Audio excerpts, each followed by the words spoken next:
ये कृषि कानून क्यों वापस लेना पड़ा, इस पे आप कुछ अलग सोचते होंगे, आपके परिवार के ही दूसरे सदस्य कुछ अलग सोचते होंगे, आपके मित्र कुछ अलग सोचते होंगे। वैसे माननीय प्रधानमंत्री जी ने अपने बयान में स्पष्ट कर दिया कि किसानों के हित में ये कृषि कानून आए थे और देश के हित में ये कृषि कानून वापस हो रहा है।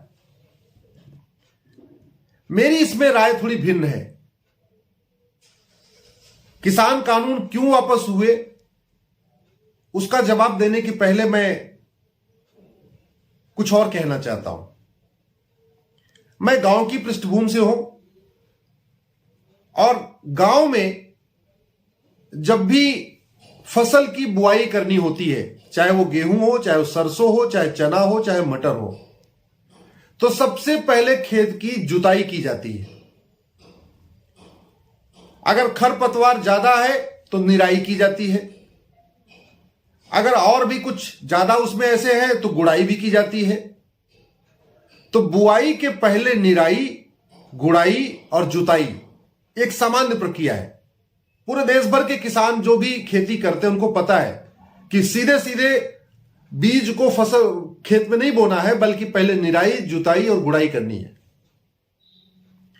और निराई, जुताई, गुड़ाई के बाद भी बीज बो दिया, फसल बो दिया, इसके बावजूद अगर उसमें फिर भी खरपतवार पैदा हो गए, कुछ अनावश्यक चीजें उसमें पैदा हो जाती हैं, तो फिर उसमें पेस्टिसाइड डालना पड़ता है खत्म करने के लिए।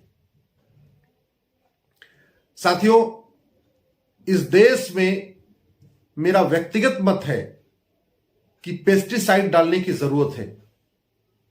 निराई, गुड़ाई, जुताई करने की जरूरत है। कोई भी बीज बोया जाए, कोई भी कानून बने, वो तभी सफल होगा जब पहले निराई, जुताई, गुड़ाई हो जाए और उसमें पेस्टिसाइड भी डाल दें।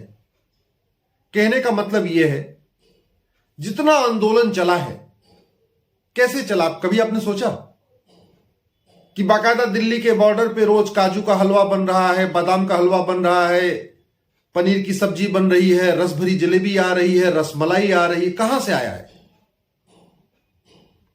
साल भर तक वहां रोज पार्टी कैसे होती रही? अखबारों में पता चला कि वहां डेली शाम को रोज दारू पार्टी होती है, मुर्गा पार्टी होती है, चिकन बनता है, मटन बनता है।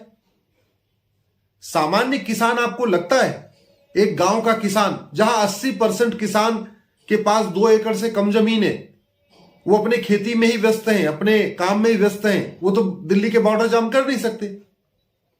ये ऐसे कौन से किसान थे जो लग्जरी गाड़ियों में आते थे?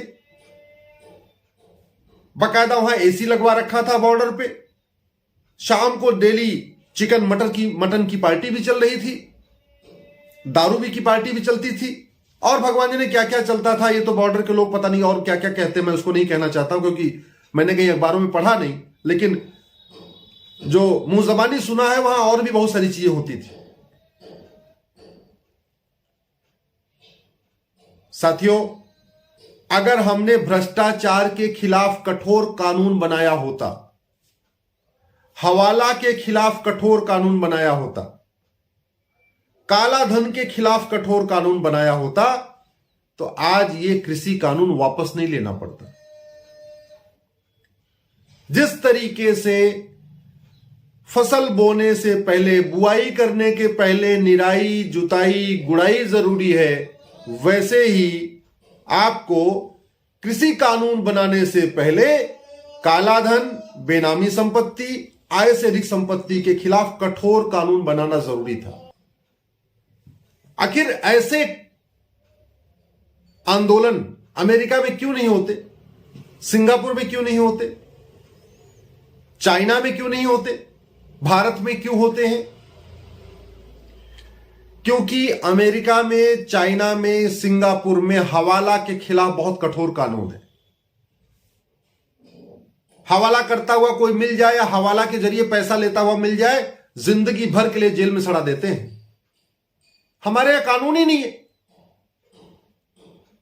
अमेरिका में, सिंगापुर में, चाइना में काले धन की फंडिंग कहीं मिल जाए, काला धन रखता हुआ आदमी मिल जाए, जिंदगी भर के लिए जेल में डाल देंगे, 100% जब्त भी कर लेंगे, जिंदगी भर के लिए जेल में सड़ा देंगे।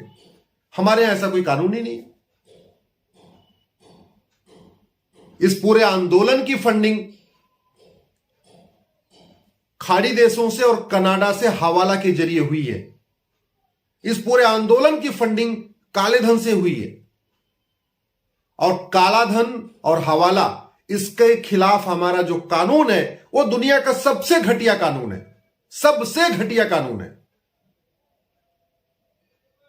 इसलिए मैं कह रहा हूं, अगर हमने काला धन हवाला के खिलाफ कठोर कानून बनाया होता तो फंडिंग रुक जाती तो यह आंदोलन नहीं होता।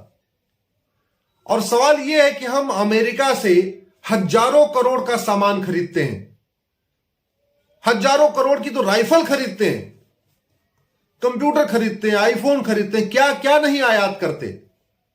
तो अमेरिका का काला धन विरोधी कानून और हवाला विरोधी कानून हम भारत में क्यों नहीं ले रहे?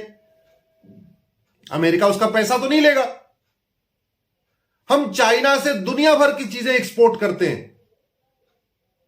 दुनिया भर की चीजें इंपोर्ट करते हैं, दुनिया भर चीजें खरीदते हैं।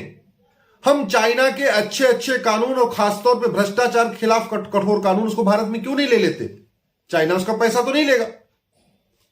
हम सिंगापुर से दुनिया भर की चीजें लेते हैं, तो सिंगापुर का जो अच्छा कानून है उसको भारत में क्यों नहीं ले लेते? मैं प्रधानमंत्री जी से निवेदन करता हूं कि आप कानून मंत्रालय को निर्देश दें कि कानून मंत्रालय विकसित देशों के अच्छे कानूनों को देखे। मैं स्वयं सिंगापुर में कौन सा अच्छा कानून है, फ्रांस में कौन सा अच्छा कानून चल रहा है, अमेरिका में क्या अच्छा कानून चल रहा है, चीन में क्या अच्छा कानून चल रहा है, उसको बताने के लिए तैयार हूं, उसकी लिस्ट देने के लिए तैयार हूं। इसलिए आप प्रधानमंत्री जी से आग्रह है कि अब जनसंख्या नियंत्रण कानून बनाने के पहले या यूनिफॉर्म सिविल कोड लागू करने के पहले भ्रष्टाचार खिलाफ कठोर कानून बनाए। हमने अगर भ्रष्टाचार खिलाफ कठोर कानून बना दिया, संपत्ति को आधार से लिंक करने का कानून बना दिया, काला धन बेनामी संपत्ति 100% जब्त करने और आजीवन कारावास देने के लिए कानून बना दिया, तो इस देश से कम 10,000 सफेद पोश पाखंडी भाग जाएंगे, विदेश भाग जाएंगे। एक बार ये जितने पाखंडी आंदोलन जीवी हैं, जितने पाखंडी नेता हैं जो सेकुलरिज्म के नाम पे और सोशलिज्म के नाम पे इस देश में पाखंड कर रहे हैं, एक बार ये भारत छोड़ के भाग गए, फिर आप कोई भी कानून बनाइए, यहां ना कोई आंदोलन होगा, ना कोई विरोध होगा, ना प्रदर्शन होगा। हमने अगर भ्रष्टाचार खिलाफ कठोर कानून नहीं बनाया, तो जब जनसंख्या नियंत्रण आएगा फिर यही नंगा नाच होगा। यूनिफॉर्म सिविल कोड आप लागू करोगे फिर नंगा नाच होगा, एनआरसी आप लागू करोगे फिर नंगा नाच होगा। इसलिए प्रधानमंत्री जी से हाथ जोड़ के निवेदन है कि सबसे पहले भ्रष्टाचार खिलाफ कठोर कानून बनाएं।